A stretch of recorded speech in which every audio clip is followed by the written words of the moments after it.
Okay, so a happy Thanksgiving to those of you in America for whom it is Thanksgiving. Here, I assume you guys felt it as Thanksgiving less, besides the fact that we're giving you the evening off. I don't know. In Efrat, where I live, it's American enough. It does feel like Thanksgiving a little bit, but my wife is very upset about it because she is Canadian, and Canadians do not celebrate Thanksgiving at all, and they definitely don't celebrate American Thanksgiving. But happy Thanksgiving to those of you who are celebrating it in America. I normally get a chance to do parent-son learning a little bit earlier in the year and meet parents a little bit that way. Some of you know the beginning of the year was a bit crazy for me. My wife and I had twins right at the beginning of the year. So I was exempt from giving this year until I knew that I could commit to it. Thank you. So until I knew I could commit to it. So now I am. So I get to do the Thanksgiving parent-son learning. Okay. So one of the things that we've been talking about in the last few weeks, especially since Rabbi Sachs passed away, was the importance of understanding that the Torah can and should be able to speak to broad issues that affect the world at large. Right? If the Torah is the most perfect text that God could have, Ezra, you're joining in person and on Zoom? Okay. I don't know why you're doing that. But if the Torah is the most perfect text from God and to how to run the world, so we should expect that it would have something substantive to say, to weigh in on the issues of the day.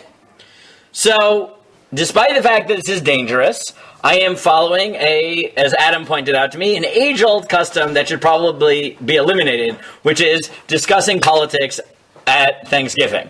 So, you will forgive me all, but I agree with you. We should never talk about politics at Thanksgiving dinner. But this isn't Thanksgiving dinner. This is Thanksgiving shir, and that's apparently exempt from this rule. Isn't Torah considered food? Water? Okay, now we're getting too metaphorical. Yeah, but and I'm going to do it through a particular agadah, a narrative portion of or non-halachic portion of the Talmud, of the Gemara.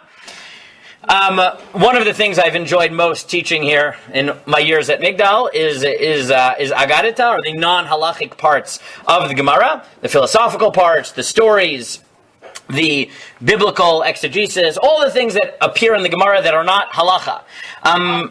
Trying to understand them, they're often overlooked, but I like to teach it, and specifically in the Masechtot and the tractates that we're learning. So this actually appears at the end of one of the two Masechtot that we're learning here in Yeshiva, in Sota. I was planning on doing it later in the year, but we'll move it here. So the late prakim of Sota discuss the dramatic law of the Egla Arufa.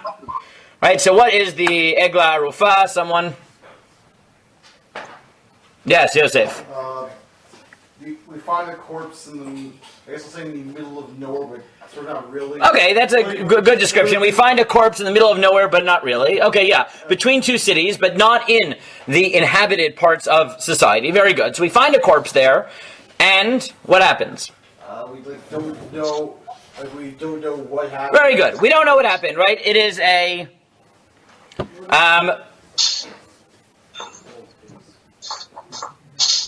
It looks like is your father also Chaim, or is that your uncle? No, that's my brother. Your brother. Well, your brother just joined. Welcome. So we find a person who was killed in between two cities, and we don't know what happened. So we know there's a crime, but we don't have a criminal.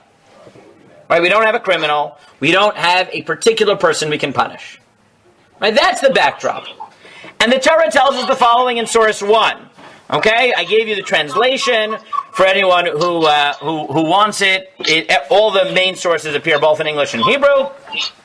So, ki matzeh halal Ba'adama asher Adonai Elecha noten lecha lirishta, nofel basadeh, lo noda mi hikau. So if in Israel, the land that God gave you, you find someone killed in the open, and you don't know who killed him.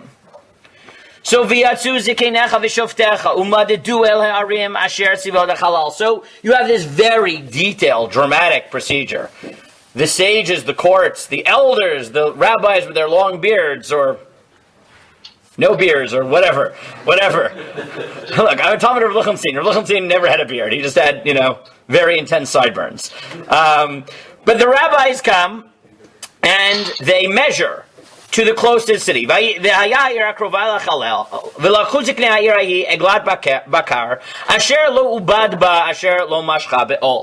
So then you have this act of penitence, right, to atone for the blood. So you take an animal which had never been worked, and you take down the elders take it down to this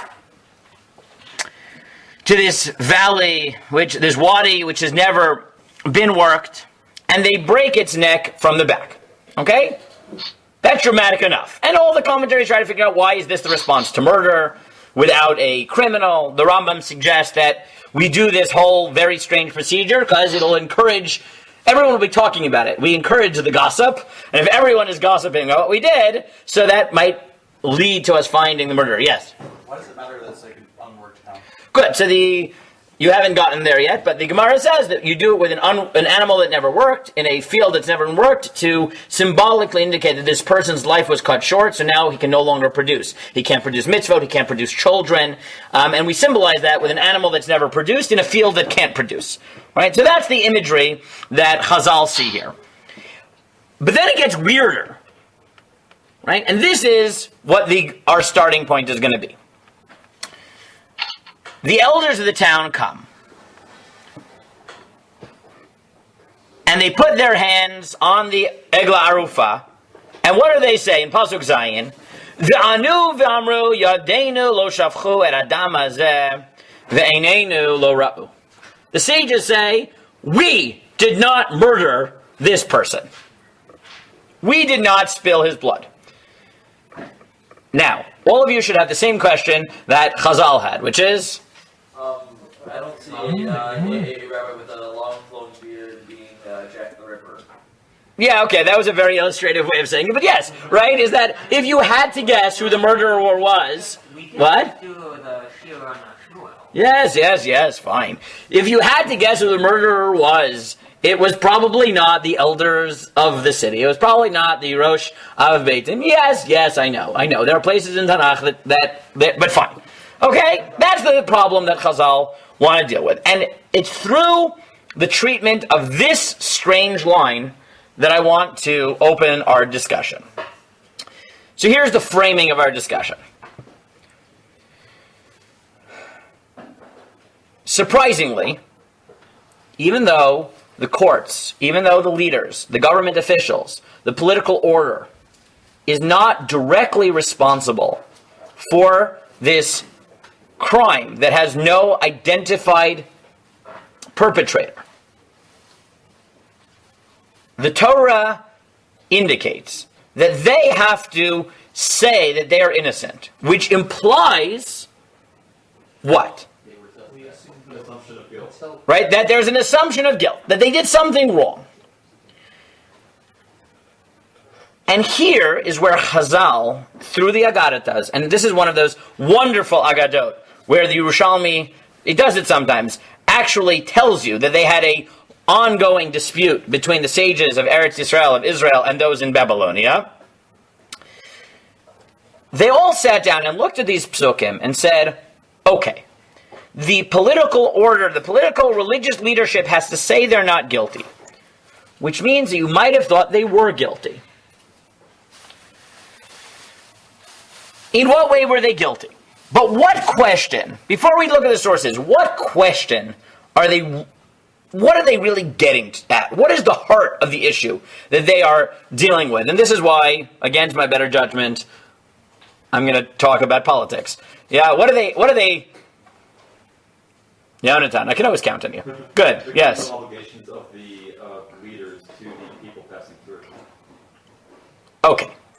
So Chazal see in this an implication that it must be that the implied obligations of the leaders, of the politicians, of the rabbis, whoever you want to put in this, their responsibilities towards society should in some way express themselves in a way such that if they carried out their duties properly, you would not expect there to be this crime.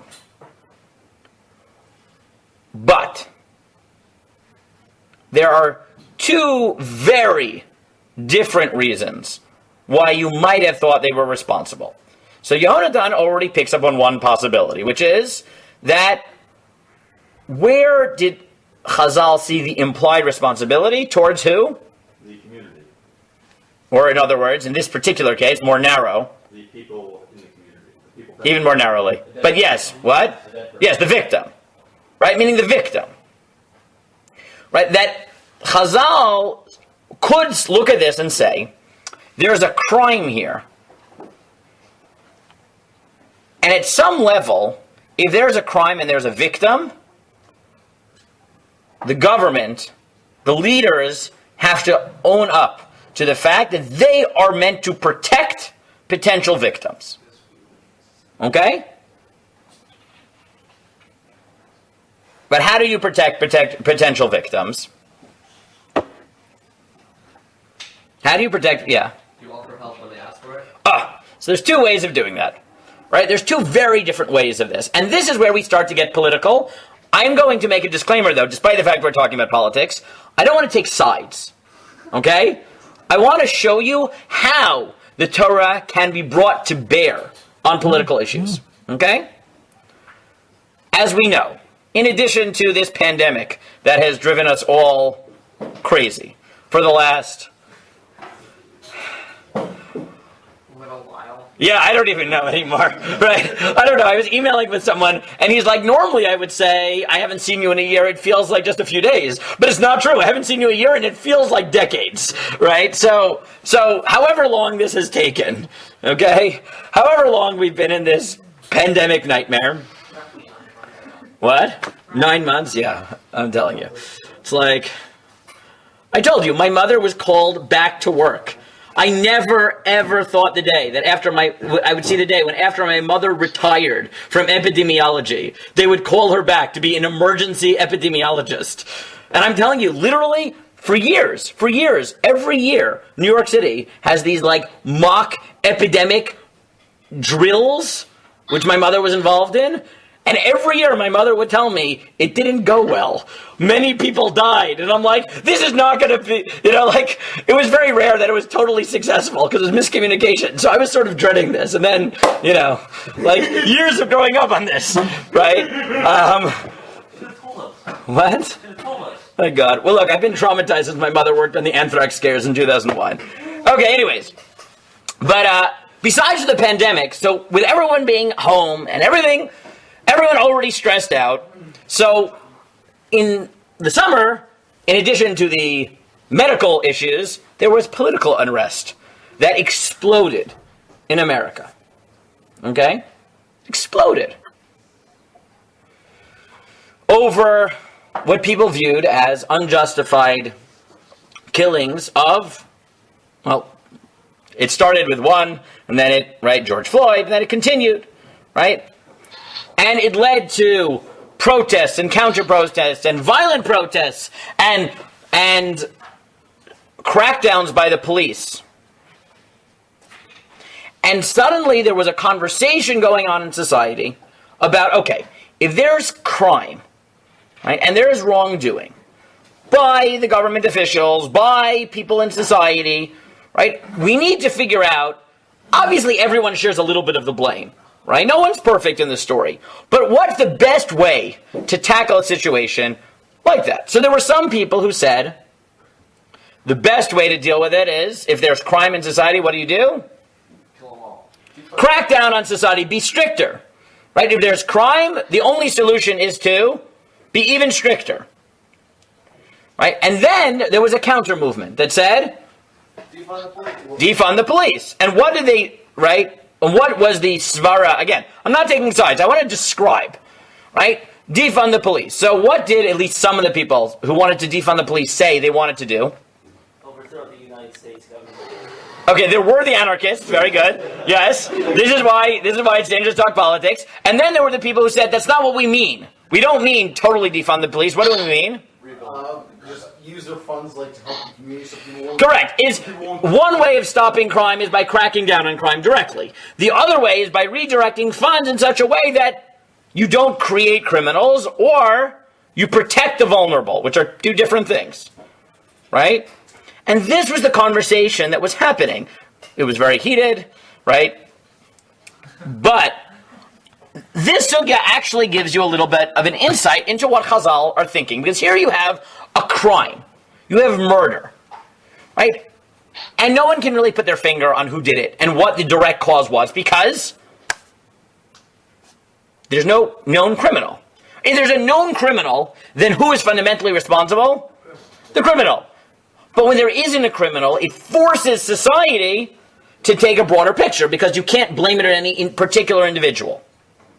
Right? So Chazal say, at this moment, when there's no particular criminal and you're reflecting more generally on how do I deal with the fact that there was a crime and there was a victim, and the Torah says that the leaders have to say, Yadeinu lo shafchu et hadam hazeh, that we are responsible, that implies that they are. So now they start thinking, well, in what way are they? Right? We didn't protect the victim, but in what way could we have protected the victim? Yes, Jonathan. So if we're saying that here in this case that there's a responsibility on the society because society kind of pushed the criminal into this. I didn't say anything yet. I said that this is the conversation that the Gemara wants to have. And what I want to do is read the Gemara, the Mishnah, the Bavli, and the Yerushalmi.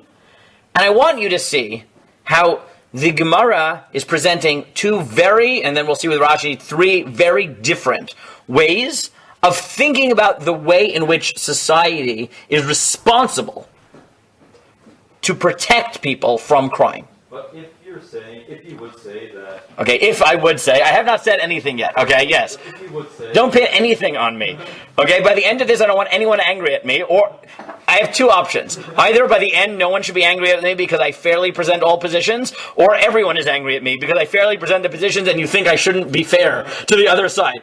I'd rather the former, okay? But don't pin anything on me, okay? So if you say that society is able to put someone in a position where they become criminal, then why would it require this case where the responsibility is at least partially on society and not fully upon, and in other cases where you actually know the criminal, why is the responsibility fully on the criminal? You mean when there's a known criminal? Why is it fully on the criminal? Yeah. So I don't know if it is, right? Meaning it could be that even in the case where there's a known criminal, there's also other, there's other responsibility to go around. But there, where there's a clear address to deal with it, right, your primary responsibility has to be that. It doesn't mean that there isn't other things going on, but when there isn't an identifiable criminal, there's only the broader questions to ask, because you don't know who to punish. You don't know what to do. Yes, Ezra. Also, I know, with murder, if a group of people kill someone, they're not each individually responsible, like al pi adin, they're not correct. I mean, Ezra is also correct that when it comes to actual technical punishment in Beis Din, we're very limited in terms of what it means to commit a crime, right? It's the single person is responsible for the crime. Yes, whereas here we're talking at the broader level. Right, and because there isn't right, we're not limited in the same way because there isn't a person we have to punish, right? Okay, so let's look. Okay, so the Mishnah tells us as follows: Ziknei ota'ir, source 2, right? Ziknei ota'ir rochatzin yedehen b'mayim b'makom arifa shel egla. V'omru v'yodanu lo shafchu et hadam hazeh v'einenu lo ra'uz. The elders come and they wash their hands and they say, "We're not guilty. It wasn't us who spilled the blood." And now the Gemara asks everybody's question. Thank you, Yitzhak, for the excellent pictures. V'chi al da'atenu alta sheziknei Beit Din shochei damim hein. You really thought that the heads of the Beit Din were murderers? Ella shelo ba liadenu upitranuhu below mazon v'lo re'inu v'hinachnuhu b'lo levaya. He didn't come to our hands and we sent him away without food. We didn't see him and send him away without being escorted. Now, one second. First things first. Is the girsa in the Mishnah, as we have it, the correct girsa in the Mishnah? I'm guessing probably not, because here it's in parentheses and Yerushalmi just doesn't have it. Very good. The answer is no. It is absolutely not, because as you'll see, the Mishnah, as I just read it, reflects the tradition of the Bavli. Right? But if you look at the Mishnah as I gave it to you in number 3, this is a probably a better version of it, where on that line it says, there's number 3, Shelo bal yadenu patranuhu v'lo re'inu v'inachnuhu. We didn't see him and let him go. We didn't have him and let him go. We didn't see him and leave him alone. But it doesn't say what that means. Right? There's without food, without escort. It doesn't appear in the Mishnah. Right? Why does it not appear in the Mishnah? Because it's a machloket. The Bavli and the Yerushalmi, the two Talmuds, dispute what this line means. Yes, Yonatan? What would happen if they did? If they did, like, see him or something? If they did, like... Then they would not be able to say this, because they were responsible. What would happen? But it doesn't... They wouldn't do Egla Arufa, because they couldn't in good faith say that we're innocent. But it doesn't say that. It doesn't say that only if they Excuse me. didn't, like. Yes. Yes, Roger. Does it mean that does it mean we didn't see him, or does it mean we didn't see him and we didn't see him and send him away empty-handed? It means we saw him and we gave him some food. Right. So it sounds right. It could be either. Right. It's not clear in the Mishnah. Right. It could be that we didn't see him at all, or we did provide him with food. Either way, we didn't. Right. It's not clear from the Mishnah which one it is. Right. It could really go. It could go either way. Correct. Right. Meaning there is that ambiguity. Right. So either we didn't have the opportunity to take care of him, or we did take care of him. But here the question is, okay, the Bavli and Yerushalmi look at this Mishnah and they say, but what does it mean? And I want you to listen. Here's what I want you to do, and here's what I don't want you to do, okay? I want you to listen to resonances in the Gemara that can help us shape a conversation about the political situation in America. I don't want you to conclusively pin the Bavli and the Yerushalmi on a political position and then use that to vilify the other side. I want you to understand that the Gemaras here are having a conversation, right? That is important, okay? Are we okay with this? Okay? I'm trying. I know it's politics, so it's dangerous, but I want to try because I think it's important to see the ways in which Torah can speak. Again, I don't think it's in a black and white dafka. I'm showing you a dispute. But I want to see how the conversations that Chazal had can weigh in on the values we should be thinking about when we think about broad political issues. So here's the Bavli. Okay, so in number 4, the Bavli tells us, V'amar yadeinu lo shafchu adam hazeh v'einenu lo ra'u v'chi al libeinu alta shebeidin shofchei damim hein. Do we think that the judges were murderers? Ela lo bal yadinu patranu below mizonot, v'lo re'inuhu v'hinachnuhu below levaya. We didn't see the victim and let him go without food and without escort.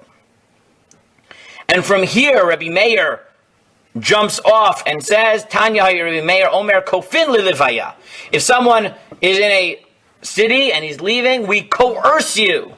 All the guys in my share are like, yes, we've learned about coercion and mitzvahs. Yes, we coerce people to escort the people out of the city. And what's the proof? Yonatan, what's the proof? Shoftim. Yes, the dramatic story is at the end of Shoftim. Okay. Oh, sorry, beginning of Shoftim. This is the beginning, from the beginning of Shoftim, where he says, show me the entrance to the city. Okay. So, the Bavli says that first of all, when we see the victim, and we have to acknowledge that we had some part in this crime or deny it, right? What type of responsibilities does the Bavli see here? Right? What shapes the... Yes? I have a question. Yosef first. Bavli is, I guess, the community has a responsibility to, I guess, like, provide for the person and, like, ensure that, like, has, like, to actively go out and make, I guess, like, provide for the person and, I guess, ensure that he has, I guess, food. Okay, good. Right, so Yosef says the best way to make sure that people are taken care of in society and not become the victims of crimes are to take care of the victims. Okay? At the very simple level. What does that mean? In what way would giving food or escort to the person have prevented this crime? Rami. I mean, I guess if they were... I don't want you to give me Rashi yet. I just want to give me simple shot. Yes. Okay, so I mean, if they... I mean, if someone's hungry, then they're obviously more willing to engage in risky things. And then they're at more risk of getting to a situation where they are going to have to... Very good. Okay, so I'm going to reframe what Rami said slightly and tell me if you hear any political resonance, okay?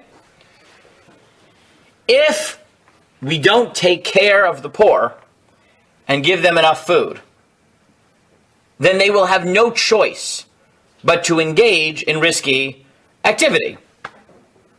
Okay, does anyone hear any political resonance there? Yes. Yes or no? Yes or no question?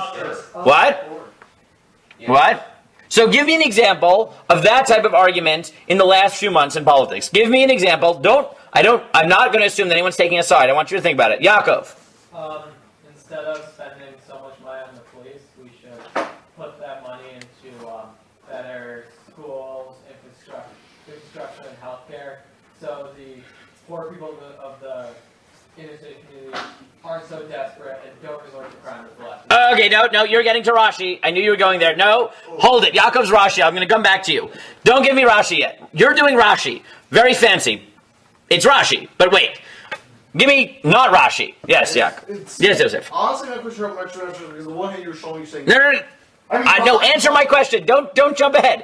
My question. No. You're going Yerushalmi. Ezra, no, you lost your chance. You went to the Yerushalmi already. Come on. To say that is done. Immigrants from like Latin America, economics causing someone to do something illegal. The fact that they're Stop illegal. Very simple. Come on. I mean, what do you mean by illegal?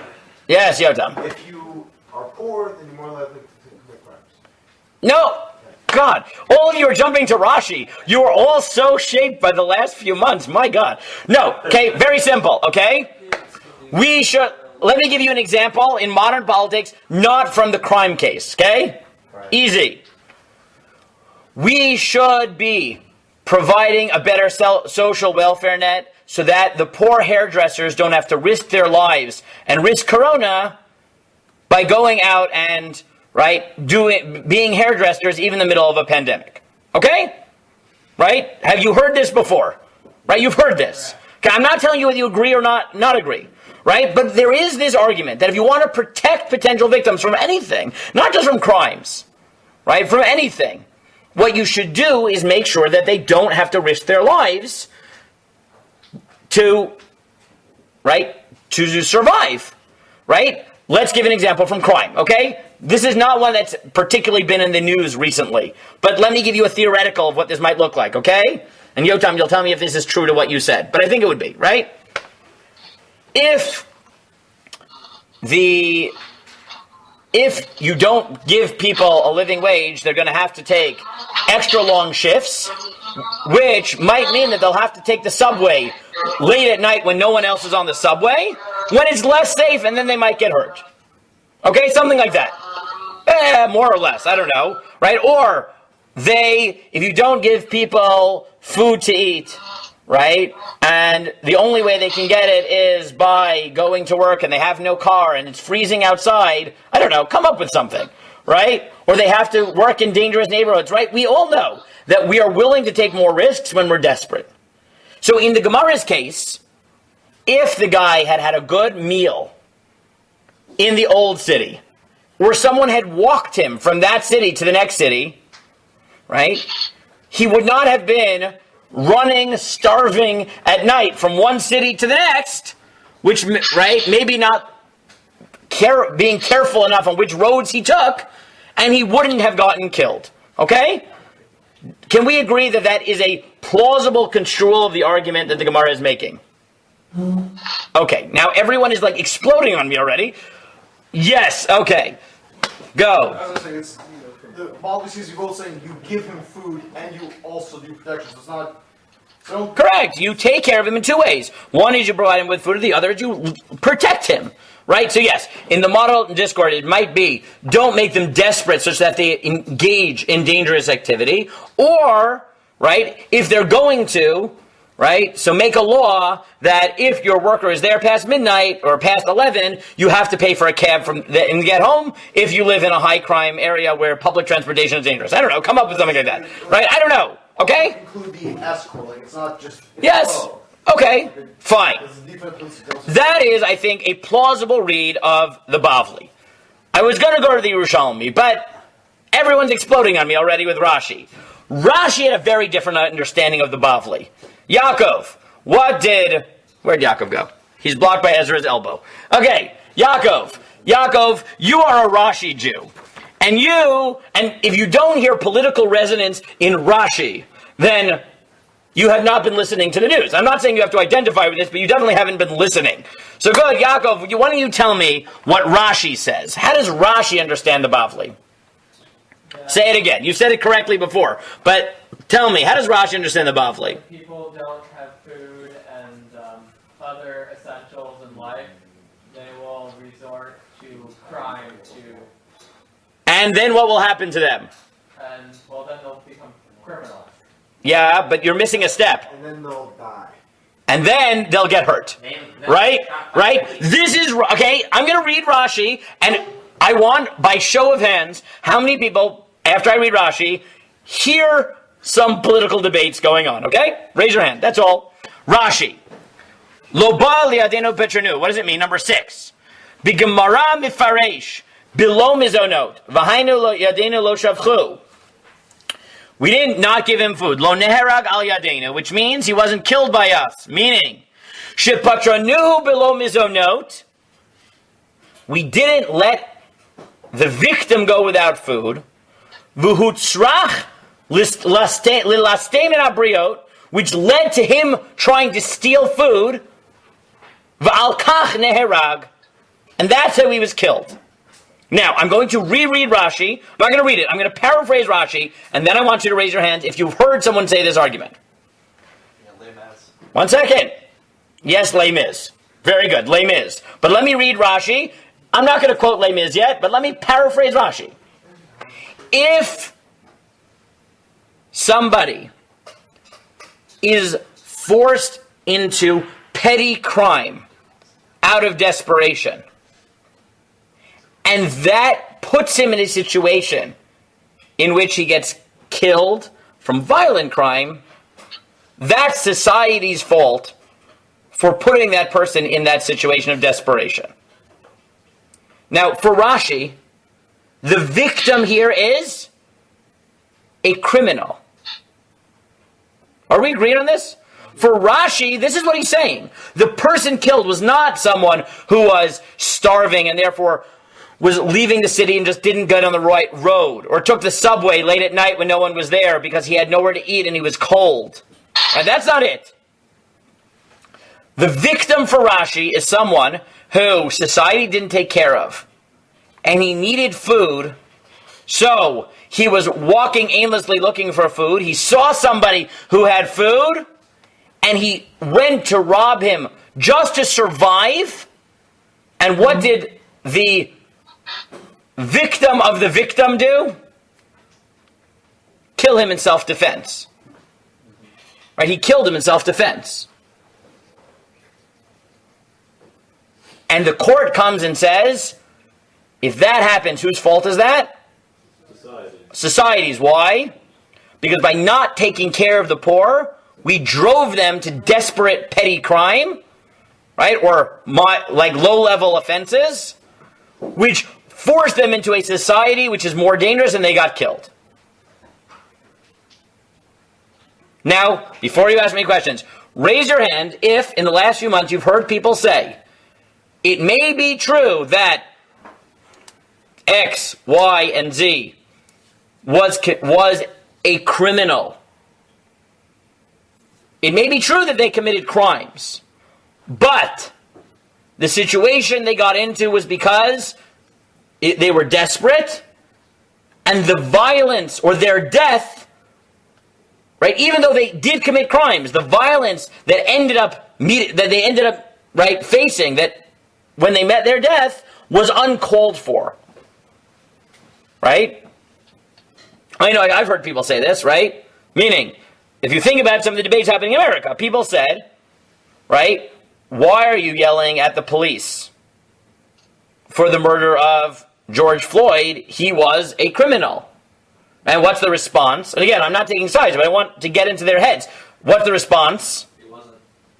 Well, they'll say he had committed crimes, whether he was at this moment or not, right? But even if they acknowledge that, what will they say? Still murder.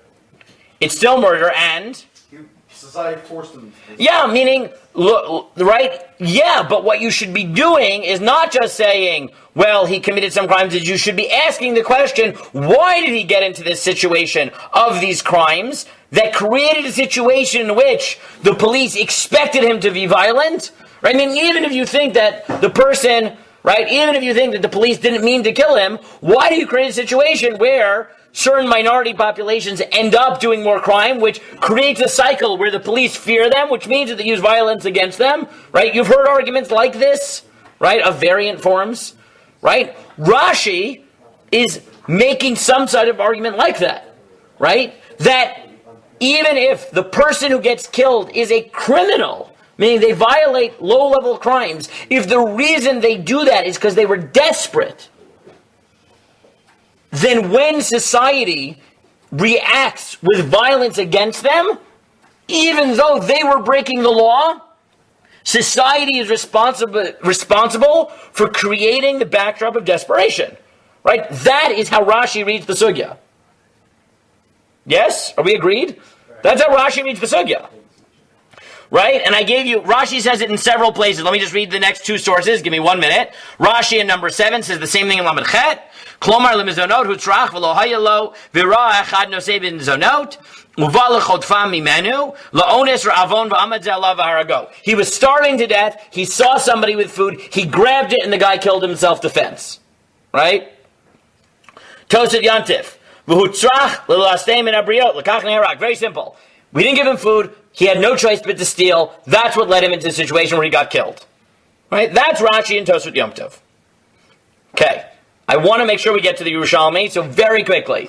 Yosef, Ezra, Yehonatan, quickly. Yes? So, if this whole thing is that, like, this guy was killed in self-defense because he tried to steal from someone, why is Fine.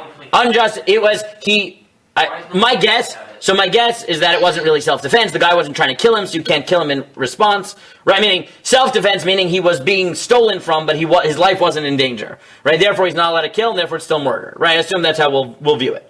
Right? Because you can only kill someone if your life is in danger, not if someone's trying to take your money, not in your house. In your house you can. Right? It's Bob Machter. Only at night. Right?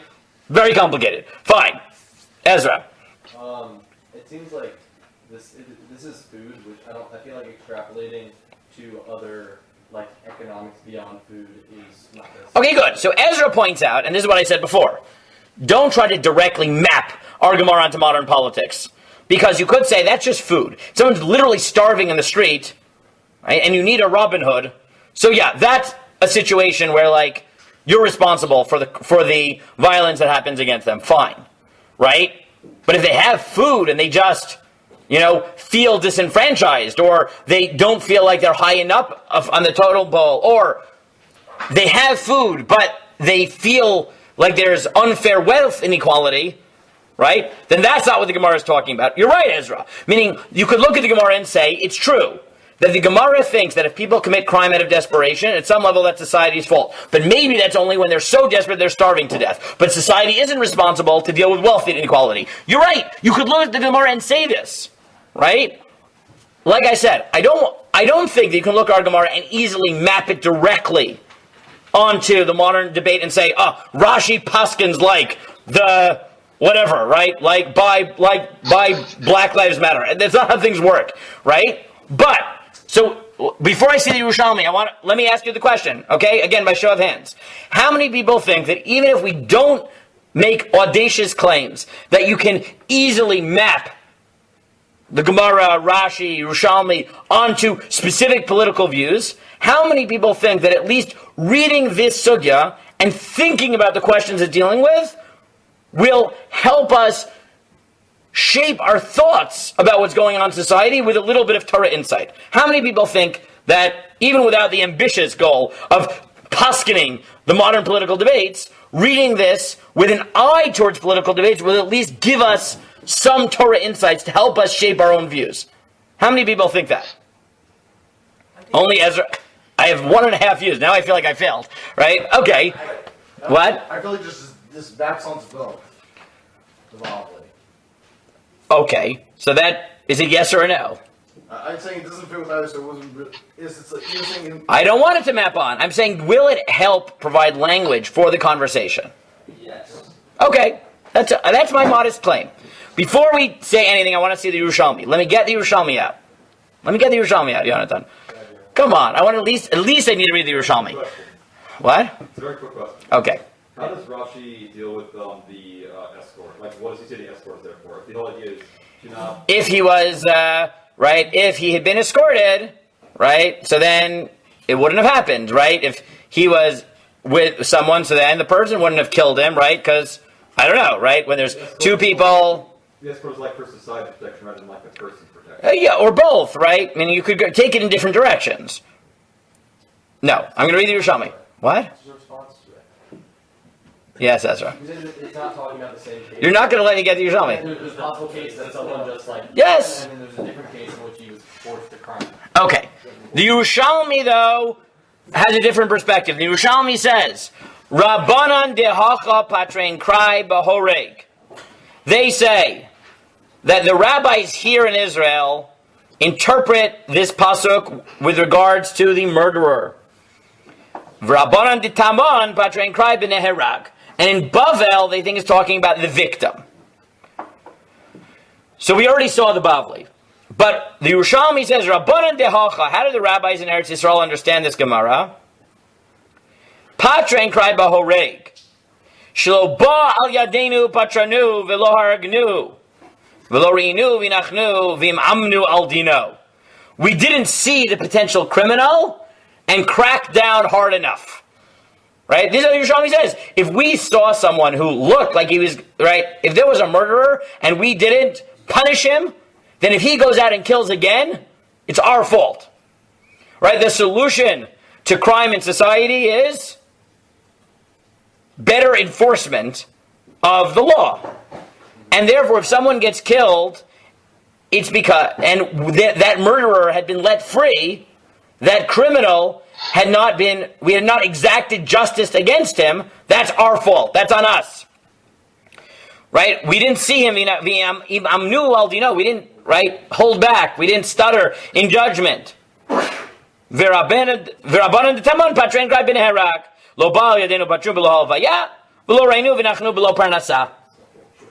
And in Bavel, it's slightly different than we have it in the Bavli. We didn't see the victim and give it, and right, it flips, which is Levaya, which is Mizonot, but we didn't see him and let him go without escort and without food. So now we have 3 views in play. Hold the questions for a minute. Okay? We have a Gemara. We have a crime and a victim with no direct criminal. So now society is reflecting on their responsibilities, and we have essentially 3 views. Okay? Yerushalmi's view is if there's crime in society, what is the solution? Like, from Yerushalmi, just answer the questions. Don't squeeze in. No squeezing in your own opinions yet. No. I need a minute. I need to just get them clear. Then you can ask. Then you can challenge. I know you love to challenge. Let me get these out in just clearly. Okay. Yerushalmi. If there is a crime, right? If there's crime in society, what is the best way that society can deal with it? Crack down on crime. Crack down harder on crime. Whereas I just got from Ayala Cohen, better enforcement of the law. Yes, right? Better enforcement of the law. Right? So now, if you translate into the modern view, wait, there's crime in society? Why would you defund the police? Right? No, defund the police because you're showing them part of the way. Right? No. Yes. No. Right? It's enforce the law better. Right? And law enforcement. Right? Make sure. Yes. If the crime is coming from the police, that means you need to police. Yes, I understand.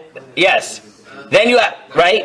Correct. And the answer might be enforce the law against the police. Sure.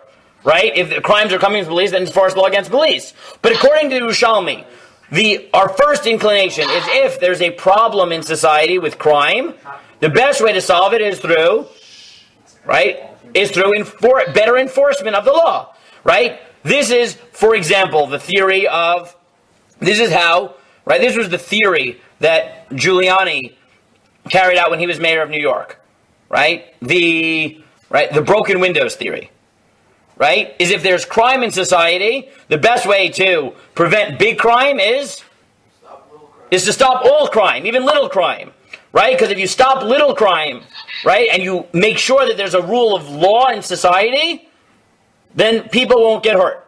Okay? 1 second. Then you have the simple read in the Bavli, which is, if there's crime in society, so one way of dealing with that is what? Is making sure that the poor people are not in a dangerous situation, right? Or very literally, the people who don't have food, right, don't feel desperate enough that they have to enter into dangerous situations. Right?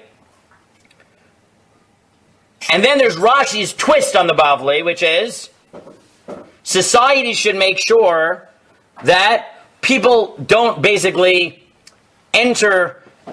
aren't forced to enter gangs where their lives are at risk simply because that's the only way they can get their basic needs met.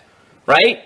Is don't create a situation in which people are desperate enough that they have to be involved in petty crime to survive, because inevitably, right, that will lead to them getting hurt in the process of committing these petty crimes, right?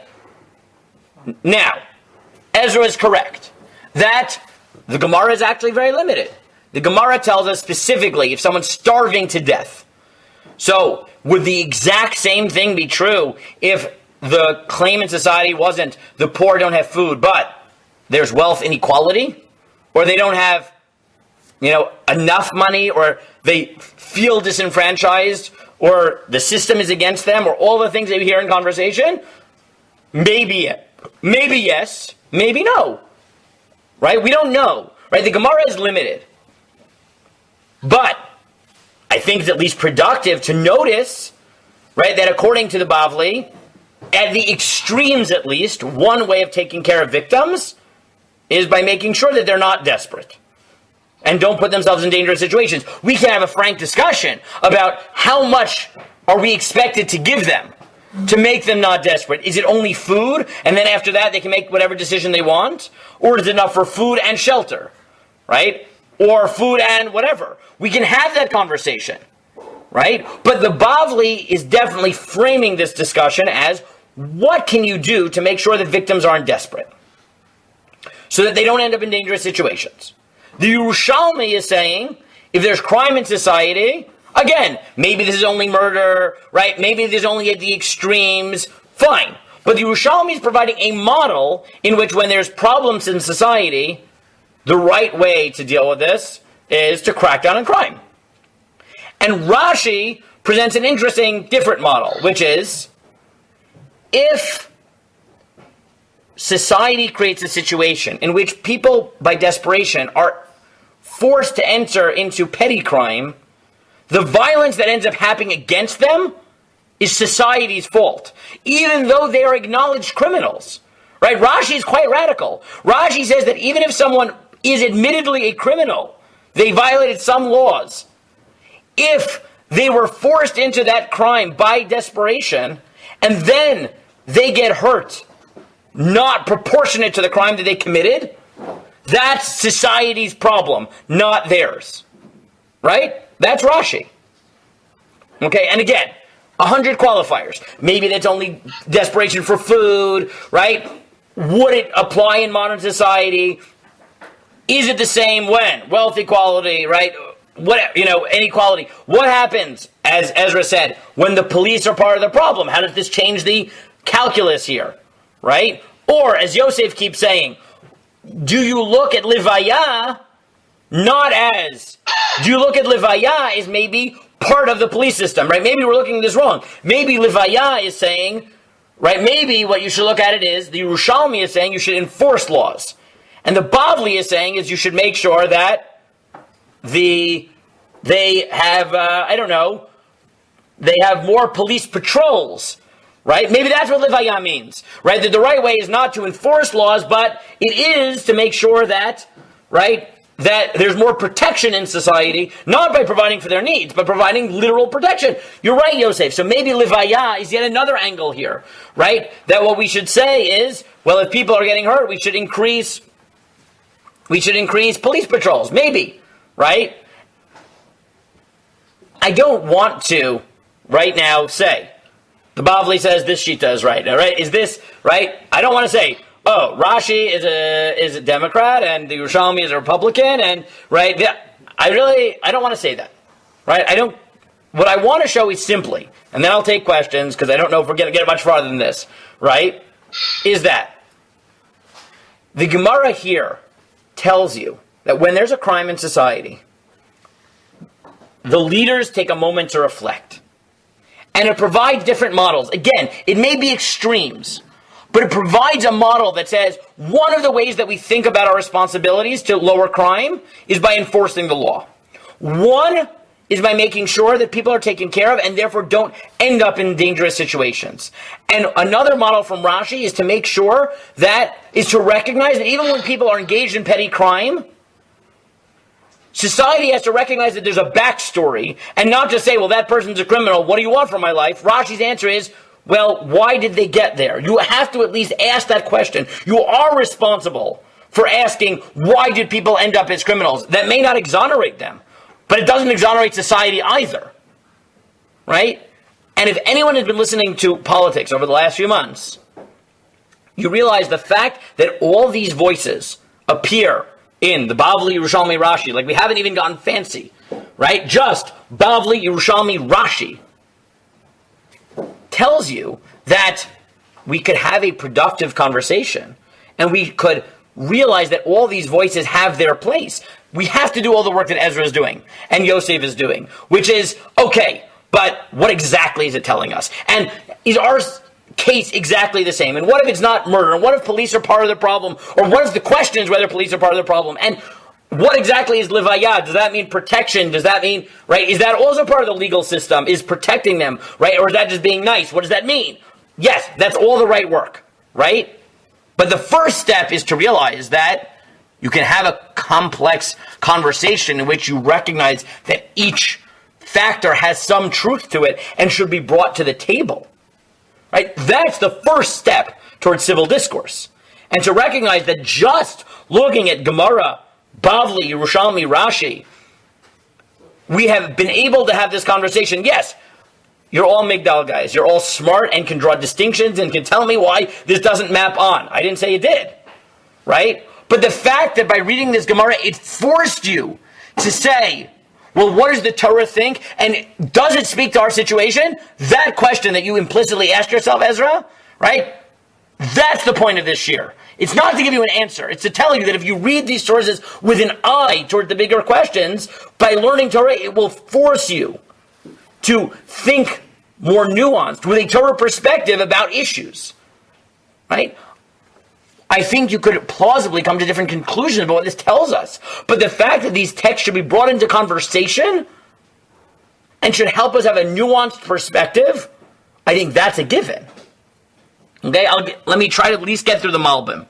Because the Malbim doesn't think that there's really a machloket here.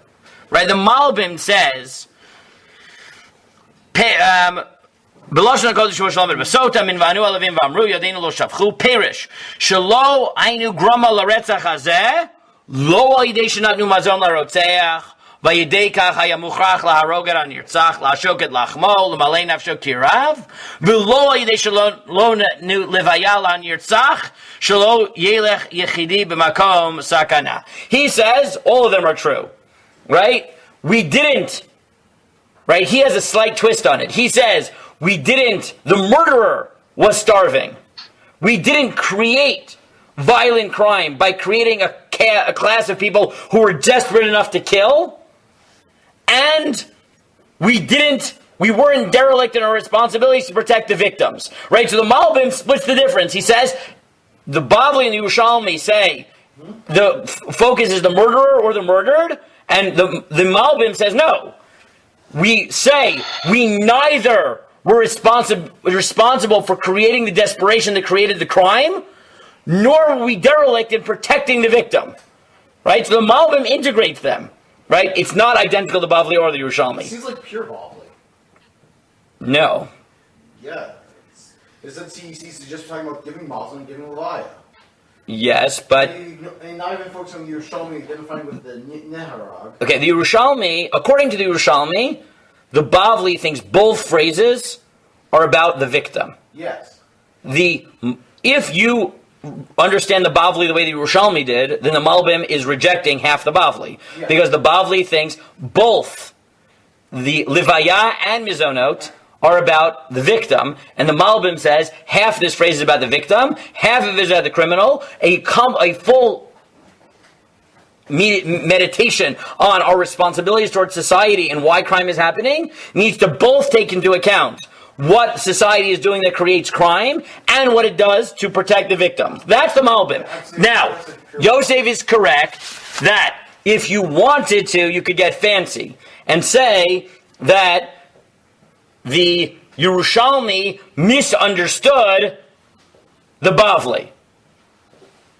Right?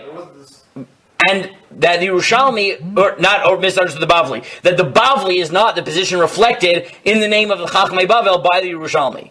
That's in fact the position of Reb David Tzvi Hoffman, which was in the extra credit reading, which was that the Bavli is one position, the Yerushalmi is another position, and the Yerushalmi's attribution of the position to Chachmei Bavel is yet a third position. But it's 7 o'clock. So that's going to be extra credit homework and I can't do it. But let me wrap up, okay? As I said at the beginning, the reason I chose this, even though I know you all are very political and therefore it was very dangerous, and I don't know your parents yet because, I haven't met most of them. Some of them I know, right? And I know talking about anything that in any way touches on politics is dangerous because everyone wants to see everything through their own lens and everyone wants to vilify I get it. That's what politics brings out in us. The reason I brought it is because I think that, again, as I said it in my eulogy for Ray Sachs, if we believe that the Torah is God's gift to the world, to guide us in the world, and there are major questions in society and vastly different approaches of how to deal with them, it would be pathetic of us, right, if we're really believing Jews, to think that looking at Torah couldn't at least help us sharpen the way we think about it, the types of values we need to bring into conversation. This machloket and agarata between the Bavli and the Yerushalmi, with the nuances of Rashi and the nuances of the Malbim, where there's this attempt to balance society and recognize that part of what creates a functional society is a functioning legal system, is taking care of the people who are most likely to be desperate, is recognizing that sometimes crime is caused by desperation. Right? A holistic perspective, right, that is responsible will recognize that all of those possibilities, all those values need to be integrated. And yes, as Ezra noted correctly, and Yosef noted correctly, this doesn't map on to the modern American case exactly. It doesn't. The nuances are important. But I still think it's important to look at the Torah, look at the Sugya, and realize, but it has something to say.